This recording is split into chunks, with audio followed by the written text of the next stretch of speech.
एक समय की बात है, एक राजा था जिसे शिकार का पीछा करना पसंद था। वह जंगल में अपने बाज और कुत्तों के साथ जाता और हमेशा सफल होता। लेकिन एक दिन जब वह हर दिशा में शिकार के लिए भटकता रहा, उसे कोई शिकार नहीं मिला। थक-हार कर लौटते समय उसने एक बौने को देखा और उसका पीछा किया। राजा ने बौने को पकड़ लिया, लेकिन बौना कुछ नहीं बोला। राजा को गुस्सा आया और उसने बौने को अपने पलंग में कैद कर दिया। उसके दरबारियों ने उसे सलाह दी कि बौने को दरबार में रखा जाए ताकि उसे देखकर लोग राजा की ताकत की तारीफ करें। राजा ने कहा कि जो भी उसे भागने देगा, उसे सजा मिलेगी। राजा ने बौने को एक सुरक्षित मकान में रखा और उसके चारों ओर पहरा लगाया। कुछ समय बाद राजा को युद्ध के लिए जाना पड़ा और उसने रानी से कहा कि बौने का ध्यान रखे ताकि वह भाग न सके। राजा का एक छोटा राजकुमार था जो खेलते खेलते बौने के पास पहुंच गया। उसने एक सोने का सेब बौने के घर में फेंका।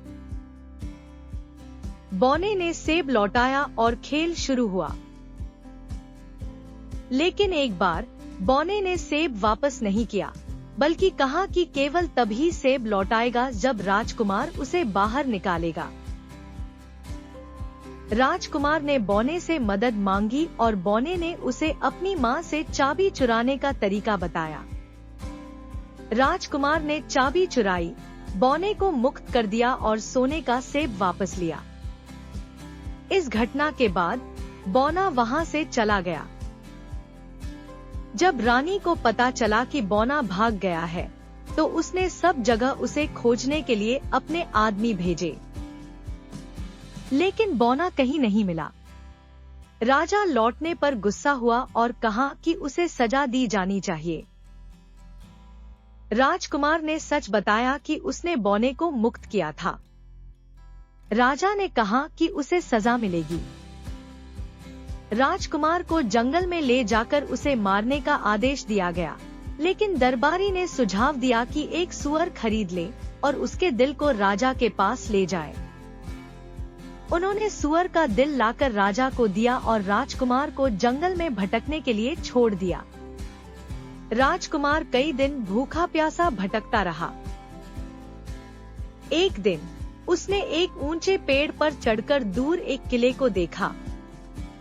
वह किले की ओर बढ़ा और एक किसान से अपने कपड़े बदले, जिससे उसे एक गडरिये का काम मिला। राजकुमार बड़ा और बहादुर हो गया और उसी समय राजा की बेटी ने शादी के लिए प्रतियोगिता की घोषणा की।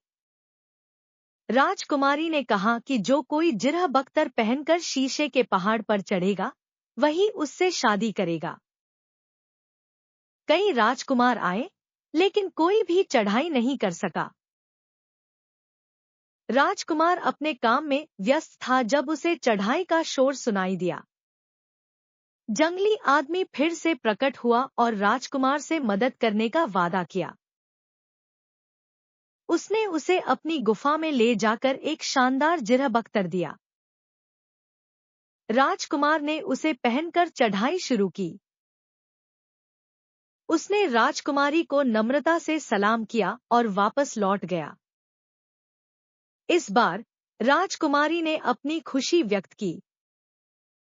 एक बार फिर राजकुमारी ने प्रतियोगिता आयोजित की। राजकुमार ने फिर से जंगली आदमी की मदद ली और इस बार उसने सोने का जिरह बख्तर पहनकर चढ़ाई की। वह फिर से राजकुमारी के सामने पहुंचा।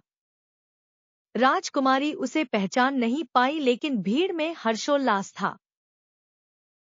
राजा ने राजकुमार को पहचाना और उसका स्वागत किया।